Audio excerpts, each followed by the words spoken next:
Hello students, welcome to my YouTube channel math Gyan classes. आज हम लोग बीटी यूपी द्वारा जो फर्स्ट ईयर का सिलेबस चेंज किया गया है उसके बारे में थोड़ी सी बात करेंगे।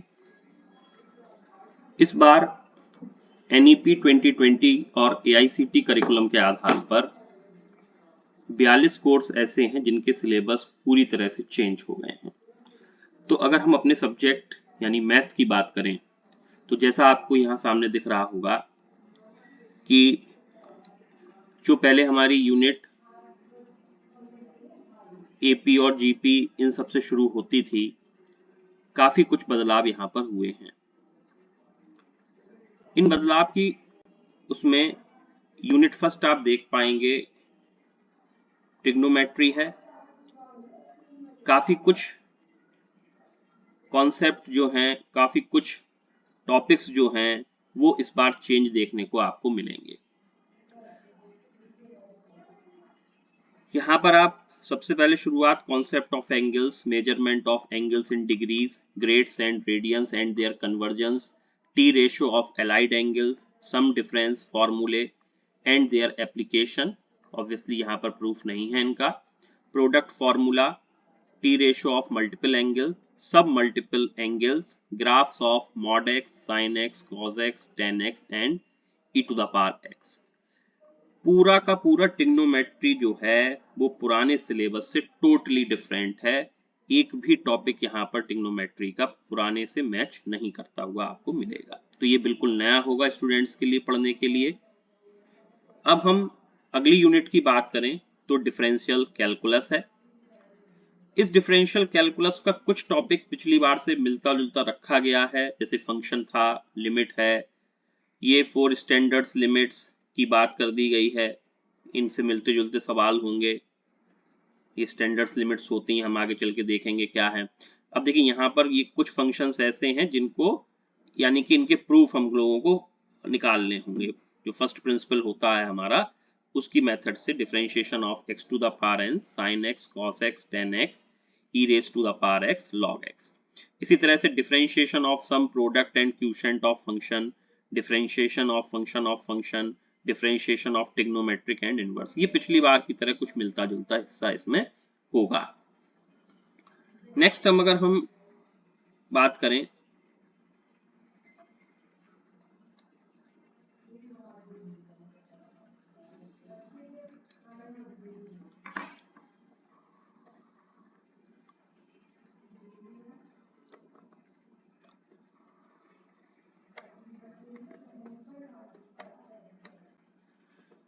यूनिट थर्ड, आप देख पाएंगे कि यूनिट थर्ड जो है हमारी वो है पार्शियल फ्रैक्शन की।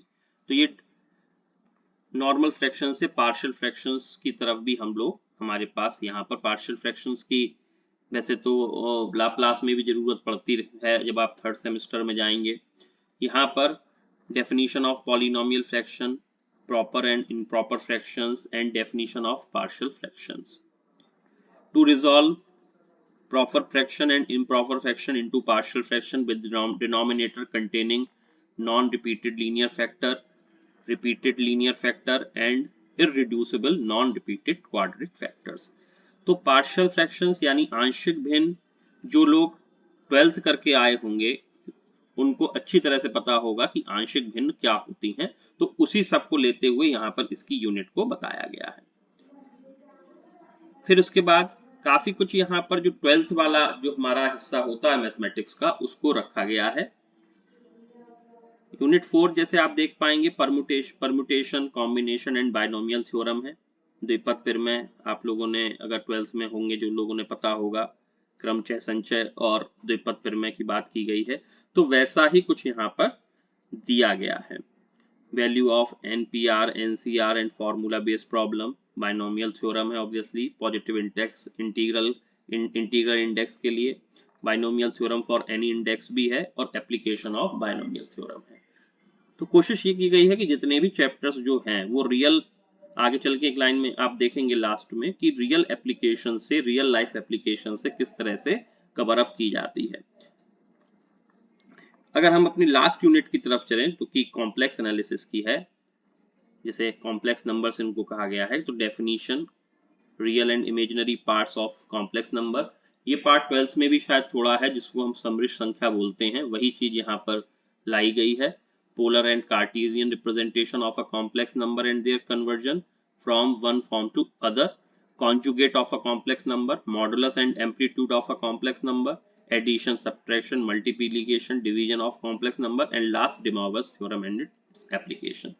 तो ये काफी कुछ जो आप देख पाएंगे पूरी यूनिट, पांचों यूनिट की बात करें तो 12 से लगभग कुछ कुछ लिया गया है, वही चीजें हमको यहाँ पर पढ़नी पड़ेंगी।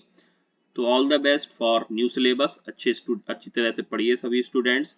हम लोग इन चैप्टर्स को और भी इन सारी चीजों को अपने इस चैनल के माध्यम से पढ़ेंगे कि इस बार का जो सिलेबस चेंज हुआ है उसका जो मेन पर्पस था वो क्यों हुआ।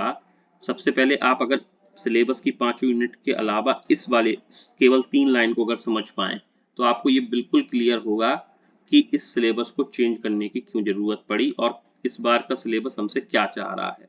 तो the basic instructional strategy to teach basic mathematics, binomial theorem, ये जो टॉपिक है हमारे, etcetera, should be conceptual with real world application of relevant branch। मतलब वो ये चाह रहे हैं कि हम जितनी भी चीजें पढ़ें उसको अप्लाई करके देखें रियल वर्ल्ड पर कि what is the need of that things।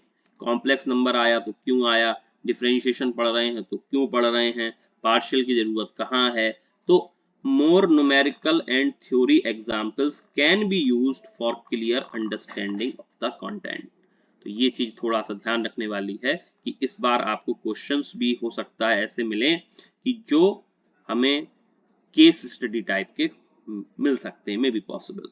तो उसी हिसाब से अपनी तैयारी रखिए क्योंकि हमारे पास ये 3 लाइनें बहुत कुछ कह रही हैं कि आपको जो भी चीजें हैं वो कॉन्सेप्चुअल बेस्ड होनी चाहिए, रियल वर्ल्ड के साथ रिलेट करना चाहिए, और more numerical and theory examples can be used for clear understanding for the content।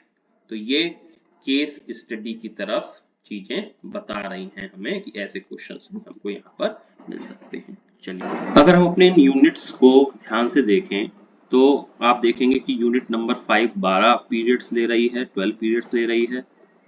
इसी तरह से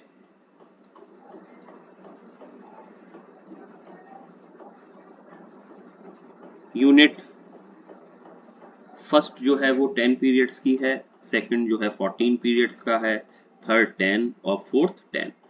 तो सेकंड यूनिट 14 पीरियड सबसे ज्यादा पीरियड लेगा, उसके बाद complex analysis, complex number unit 5 12 period, और बाकी ये 3 यूनिट 10 पीरियड्स की हैं।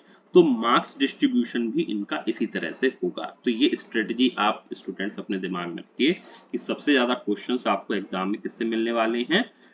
नंबर 1 पर डिफरेंशियल कैलकुलस पर, नंबर 2 जो होगा वो यूनिट नंबर 5 जो है वहां से हमको मिलेंगे, और उसके बाद जो डिस्ट्रीब्यूशन होगा मार्क्स का वो यूनिट 1, यूनिट 3 और यूनिट 4 का रहेगा। तो सबसे अच्छे से जो आप तैयार करेंगे वो यूनिट होनी चाहिए सेकंड, देन यूनिट 5th और उसके बाद में 1st 3rd और 4th।